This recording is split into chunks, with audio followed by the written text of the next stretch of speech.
முகம்மது ரசூலுல்லாஹ் தவிர இந்த துனியாவுல எதுவுமே இல்லை. எவனும் பணக்காரன் கிடையாது, அல்லாஹ் ஒருவன் தான் பணக்காரன். நான் கொடுக்கப்பட்டவன் ரப்பு நிறுத்திட்டான், உலகத்தை அழிச்சு விடுவான் அல்லாஹ்.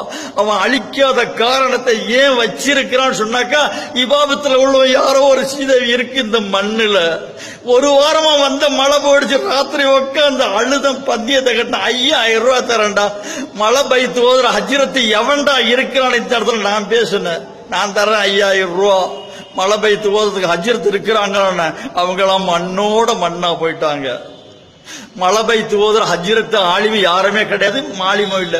சம்சல் ஹஜ்ரத் இருந்தாரு. ஹஜ்ரத் பயிரெல்லாம் காயுது. ஹஜ்ரத் யாருக்கேமே தெரியாது. காலில் செருப்பு போடாம நோன்பு வச்சுட்டு கீழே இறங்குவார் தப்லீக் வேற. ஜமாத்து பூரா கூடிட பள்ளியாசல் நெருங்கக்குள்ள மழை ஊத்தி நனைஞ்சு போவோம். இப்படியாப்பட்ட ரஹ்மான அல்லாஹ்வை வச்சுக்கிட்டு நம்ம கைவிட்டு நிக்கிறோம். இப்படி